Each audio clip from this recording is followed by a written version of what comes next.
I could hear trucks hit. A third fatality has been found. Bang, bang, bang. A deadly diesel-fueled fire. He lost control of the vehicle. The flames went really high. And it just started getting all crazy. Billowing black smoke above 8,800 gallons of burning gas. Metal, molten metal falling down. And another twisted tanker causing more toxic travel trouble.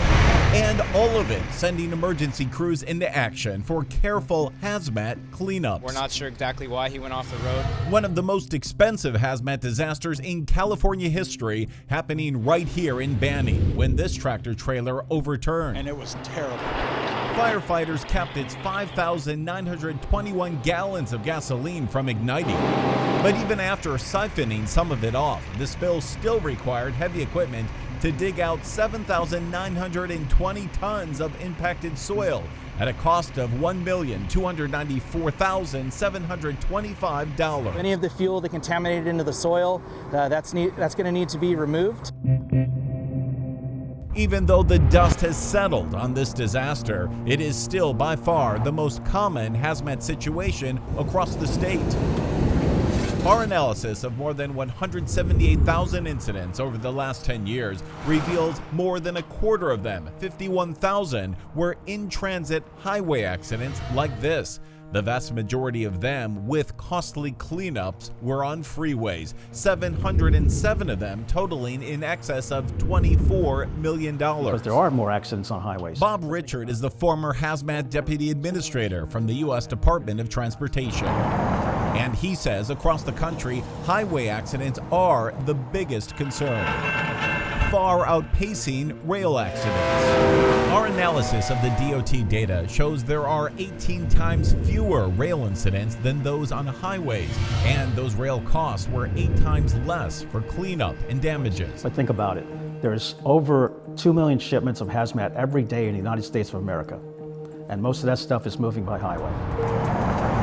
Did you get the flyer? And exactly where that stuff is moving to about the hazardous rail transport is what keeps Janet Gunter moving. Too much high risk. The risk, she says, is in plain sight from San Pedro's Taper Elementary School. It is just too close. Less than 2,000 feet from where she's standing are 2 massive tanks capable of holding up to 25 million gallons of butane. Although there has never been a catastrophic incident here, a USC student doing a case study on the site recently describing its potential explosive danger as being on par with a nuclear bomb, with a blast radius that could extend past 8 miles. We're talking about the potential for an explosion beyond belief. An explosion she believes that could also annihilate her nearby San Pedro home.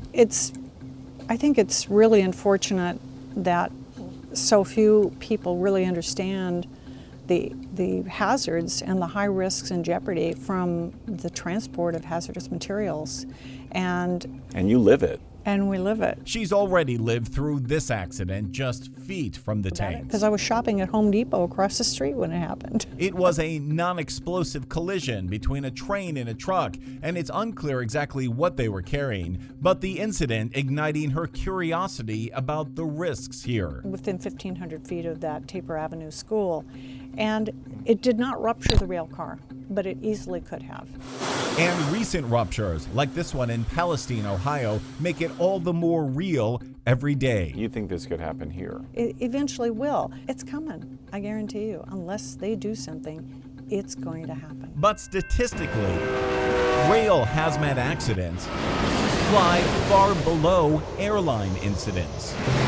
In California, our analysis shows there were 914 air incidents in the last 10 years. 78 of those were on passenger planes, and nearly half of those, 35, landing at Los Angeles International. There's a lot of concern about lithium batteries. In the sky across the country, there is on average 1 battery incident a week, like this one our investigation discovered, burning through a backpack on a flight arriving at LAX. So when we say more than once a week, what's happening is they're occurring in the passenger compartment. Okay, that's people who are taking their cell phone chargers, their cell phones, very, very few in the cargo compartment. Okay, so you're on the flight. Yeah. And everything's calm. Yeah. It's a normal trip for you. Yeah. Normal, that is. Until another passenger on United Flight 1756 bound for LAX came down the aisle with a burning battery. But then chaos breaks out. No chaos broke out. No chaos, Daryl Silver says, because the flight attendant knew exactly what to do. Grabs it out of the guy's hand, throws it in the bin, rips up some powder of some sort, tosses it in, somehow seals this bag, opens up the bathroom, throws it in and slams and locks the door.